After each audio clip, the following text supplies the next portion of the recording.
મારો એકલો જ આદિવાસી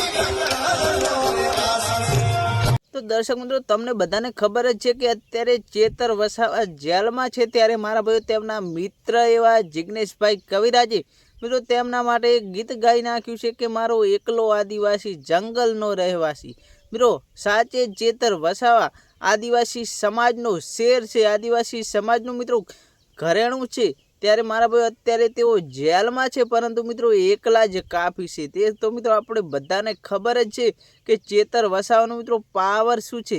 ત્યારે મિત્રો જિગ્નેશ કવિરાજે તેમના માટે આ ગીત ગાયું છે અને મિત્રો કહી દીધું છે કે ચેતર વસાવા શેર એકલો જ કાફી છે. મિત્રો બહાર આવતા જ બૂમ તો પડી જ જવાની છે, કેમ કે આવા ને આવા મિત્રો ગીતો નવા ને નવા ગવાવાના છે. ત્યારે મારા ભાઈઓ હવે જિગ્નેશ કવિરાજે ગીત ગાય અત્યારે સોશિયલ મીડિયામાં મિત્રો બૂમ પડાવી દીધી છે. આદિવાસી સમાજ મિત્રો આ ગીતને ખૂબ જ પસંદ કરી રહ્યો છે. મિત્રો હવે આવનારા સમયમાં 28 ઓગસ્ટે ચેતર વસાવાના કેસની સુનાવણી થવાની છે, ત્યારે ચેતર વસાવા બહાર આવવાની પૂરેપૂરી સંભાવનાઓ છે. ત્યારે મિત્રો બહાર આવતા જ આ ગીત મિત્રો લોકોના મોઢા પર ગુંજી ઉઠશે અને ડીજે પર પણ મિત્રો વાગવાનું તો અવશ્ય જ છે. મિત્રો તમને શું લાગે કોમેન્ટ કરી દેજો. વિડીયો ગમે તો વિડીયોને એક લાઇક કરજો. ચેનલ પર નવા હોય તો ચેનલ સબસ્ક્રાઈબ કરવાનું ભૂલતા નહીં. મળે એક નવા વિડીયો સાથે.